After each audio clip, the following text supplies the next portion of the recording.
much on the injury front for you. We're still working through some of the guys.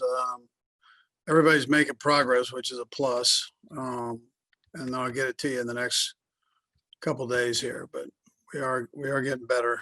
And that rest did help in that area.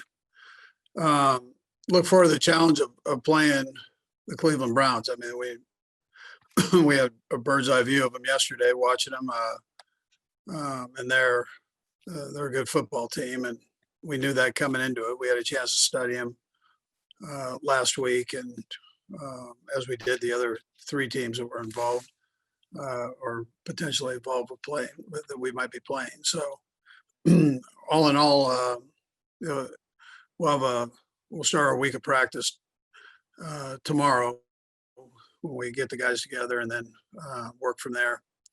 And again, we've got to make sure that we have a good week. So with that, time's yours. Let's go first to Bob Fesco. Go ahead, Bob. Hey, Coach. Obviously last year getting that first Super Bowl championship was big for you. Do you feel pressure this time around or going forward to know that, hey, one was good, but hey, there's two out there, there's possibly three out there? Is the pressure more now after you got that first one, or is it the same, or maybe not even equal? Yeah, you try not to look that far ahead. You're trying to look and just make sure that you take care of business against the Browns. And there was anticipation, obviously, to who we would play, but it ended up being the last game of the evening and of the 2 days. So we had a little bit of a wait to find out. But and then once you get that, we're going, and so you don't have much time to think about anything else other than that. So I would tell you, I don't feel any different than I did last year at this time. I'm just trying to make sure all our focus is on the Browns, and everybody had a chance to see how good they are, and it'll take all of that. I mean, we've got to make sure that we keep our eye right on that. Let's go next to Mick Schaefer. Go ahead, Mick. Hey, Andy, I was just reflect on last night's game when the Browns raced out to that 28-0 lead. Steelers played well after that, but I mean the lead was just too much to overcome. I was wondering if that reminded you of that Texans game in the playoffs last year and made you maybe appreciate more what you guys were able to accomplish being down 24-0. Well, yeah, I know the feeling. Don't want that feeling, but I'm afraid I could say, yeah, we know that feeling. Proud of what our guys did last year and coming back. Don't want to have that feeling again, though. So I mean, we want to make sure that we take care of business and we keep it closer than that right there. So let's go next to Herbie Tiopi. Go ahead, Herbie. Hey, Coach. Good afternoon. Specific to the Browns, they utilized Nick Chubb and Kareem Hunt effectively. And then when you watch that game last night, or even when you go back over the last 4 games they've played, what stands out to you the most of how they utilize those two? Well, that's where it starts, is with the runners, and then they've got a good quarterback, obviously, and they do play passes off of that, and so. And they make it look just like they do the run plays. So you've got to be able to decipher and then transition. They've got good receivers and tight ends, so you gotta be play physical on those guys, because they're they do a nice job. And that offensive line does a nice job of the run and pass game. Go next to Sarin Petro. Go ahead, Sarin. Coach, I know players are emotional right after games, but there's a video out there, Kareem Hunt saying, hey, next week's personal for me, right? You can understand a guy coming off the field. I'm just curious what your feeling is seeing him in the playoffs playing well and knowing that he's amped up to go against you guys. Yeah, listen, I like Kareem. I'm glad things are going well for him. I mean, I know he missed, he knows a lot of the guys who were on that team last year and really felt bad about not being a part of that. And, so listen, I get all that, but most of all, I'm happy for him that things are going in the right direction for him, and he's on a good football team. They're well coached, and listen, they won their first playoff game, and there's something to be said about that. Let's go next to Nate Taylor. Go ahead, Nate. Andy, just wanted to ask you about the Browns from what you saw last night and what you've seen over the course of the season. Do you get a sense that they are becoming more dynamic on offense, and how opportunistic do you think they can be on defense given the turnovers they got last night against the Steelers? Yeah, well, listen, defensively, I mean, their front is really, their front seven is tough. I mean, they fly around, make a lot of plays, and their back end does the same thing.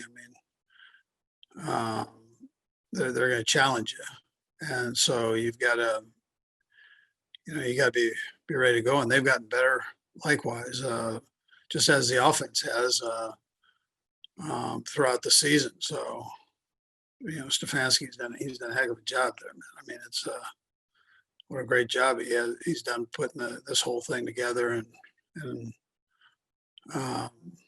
putting guys in the right position. So and it didn't take him very long to figure out who could do what, which is a compliment to both him and his staff. So they've and really on both sides of the ball. So. Let's go next to Adam Teicher. Go ahead, Adam. Hey, Andy, wanted to ask you about Baker Mayfield. From what you've been able to see from him so far this season, including the game last night, you remember playing against him, coaching against him a couple of years ago when he was a rookie. How have you seen his game evolve in the couple of years since? Yeah, well, I mean, he's matured on the field. I think he's really fallen in love with this scheme, it looks like, and mastered it. So he's doing very well. That's not an easy thing to do when you've been given a couple different things as a young quarterback, a couple different schemes to, try to be the best at. That's not easy to do for these quarterbacks. A lot of guys get lost in that, and it looks like he's really powered through it and done a nice job. Let's go next to Vahe Gregorian. Go ahead, Vahe. Hey, Andy, I guess two parts to this. One, I just wonder, you probably didn't dwell on it too much, but what do you suppose it would have been like for Kevin to be in the situation he was as the coach last week, and what that would have been like for you to try to deal with? Yeah, he's probably going crazy with it. I mean, that's not easy to do, although he probably got a jump on watching tape on us. So he got an early or some early scores there that he could kind of figure out where he was going to go and what he was going to do. So, but listen, that can't be easy. I mean, that's a tough thing. He's put a lot of time and effort into being the head football coach there. So, and for a moment like that. And the other part too, it's probably just, become second nature by now, but as you think about it now going into the playoffs, what stands out to you the most about how different it is to just have the dynamics of COVID in whether it's the locker room or your own communications? What hits you the most? Well, it's the ultimate game of dodgeball, man. You're trying to dodge this son of a buck as best you can and do the things you're supposed to do so that you don't get it and the guys don't get it. And unfortunately, it's out there. I mean, it's and hopefully we're getting to a point where we can get it knocked out here in the somewhat near future. So, but for right now, you got to be as careful as you possibly can. And it's unique. I mean, it's unique for everybody. It's not just, football. We're just a microcosm of the world, So, I mean, we're doing the same things other people are trying to do and wear their masks and social distance and wash your hands and all those basic things. Try to do them the best we can. Let's go next to Sam McDowell. Go ahead, Sam. Hey, Andy. We've talked a lot this year about you taking teams' best shots. I'm wondering if that's what you anticipate in the playoffs, or if you anticipate yet another level of that. And if so, I mean, do you change any preparation at all for the postseason in general, or do you kind of stick with what worked last year?